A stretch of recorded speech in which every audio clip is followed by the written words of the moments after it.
In the hills of southern China, there once stood a shrine. It was made of stones, beautiful white, pink, and gray stones, and was built as a house for a goddess. Now the stones lie scattered on the hillside. If you should happen to find one, remember this story of the stones, the shrine, and the goddess White Wave. Long ago, in the time of mysteries, a young farmer was walking home from the fields in the evening. He walked slowly, for he was not eager to return to his house. He lived alone. His parents had died 2 years before. He was too poor to marry and too shy to speak with any of the young women in his village. As he passed through a small forest, he saw a stone, a beautiful white stone gleaming in the moonlight. The young man, whose name was Kuo Ming, bent over to look at the stone. It wasn't white. It was every color in the rainbow, and when he held it in his hands, he saw it wasn't a stone at all, but a snail, a moon snail. And what was the most wonderful good fortune? It was alive. The farmer gently carried the snail home and placed it in an earthenware jar. Then, before fixing his own dinner, he went out again and gathered fresh leaves for the snail. The first thing he did the next morning was to look in the jar. The leaves were gone. The snail had eaten them. Kuo Ming picked 4 more leaves and went off to the fields to work. When he came home that evening, the farmer found his dinner waiting for him on the table: a bowl of cooked rice, steamed vegetables, and a cup of hot tea. He looked around the room. No one was there. He went to the door and looked out into the night. No one.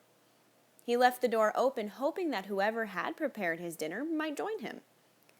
The next evening his dinner was again waiting for him, and this time there was a branch of wild peach set in a vase on the table. The farmer made a special trip to the village to ask if strangers had arrived. No one knew of any. Every morning he left leaves for the snail. Every evening his dinner was waiting, and always there was a wildflower in the vase. One morning, Kuo Ming woke up earlier than usual. He took his rake and started off as if he were going to the fields. Instead, he circled back to his house and stood outside the window, listening. There was no sound. Then, as the first light of the day touched the earth, he heard a noise. He looked in the window and saw a tiny white hand rising from the jar. It rose higher and higher. Then a second white hand rose from the jar, and out leaped a beautiful girl. She was pure light. Her dress was made of silk, and as she moved, her dress rippled, changing from silver to white to gold. Wherever she stepped in the room shone. He knew, though no one had told him, that she was a moon goddess. And he knew, though no one had told him, that he must never try to touch her. The next morning before he went to work, he watched her, and the next morning and the next. As the days went by, his loneliness disappeared. He skipped to the fields in the morning and walked quickly home in the evening. His dinner was always waiting. The house was shining, the air was sweet, and his heart was full. Many days passed. Then, one morning, as he was watching her sweep the floor, her long black hair fell across her face, and a great longing came upon him. He wanted to touch her hair. The desire burst upon him so strongly and quickly that he forgot what he knew. He opened the door and rushed into the room. "Do not move," she said. "Who are you?" he asked. "I am White Wave, the moon goddess, but now I must leave you, for you have forgotten what you knew." "No!" he cried. "Good farmer," she said, "if you can hold yourself still and count for me, I will leave you a gift. Let me hear you count. Count to 5. 1, he whispered. She crossed in front of him and walked toward the open door. 2, he said softly. "I leave you my shell."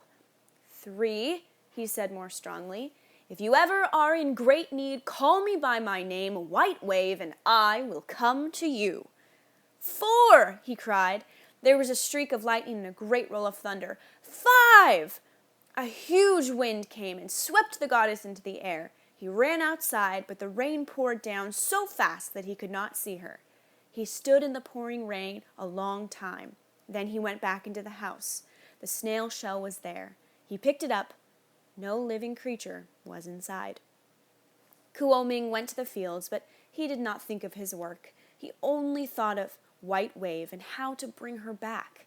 As he was wandering over the hills, his foot struck a stone. He bent over to look at it.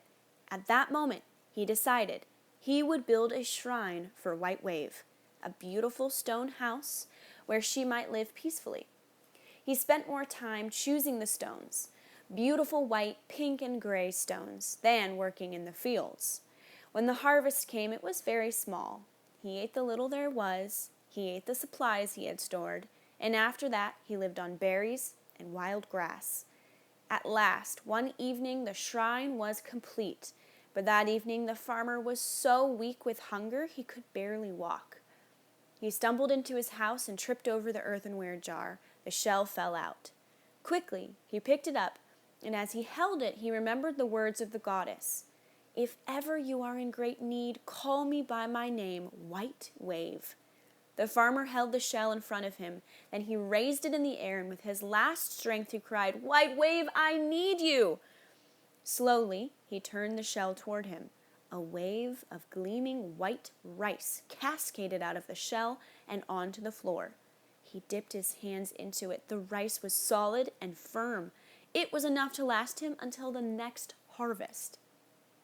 He never called her name again. With the flowing of the rice, a new strength had come to him. Kuo Ming worked hard in the fields. The rice grew, the vegetables flourished, he married and had children, but he did not forget White Wave. He told his wife about her, and when his children were old enough, he took them on his knee and told them the story of White Wave. The children looked to hold the shell in their hands as they listened to the story. The shrine stood on the hill above their house. The children often went there in the early morning and evening, hoping to see White Wave. They never did. When the old man died, the shell was lost.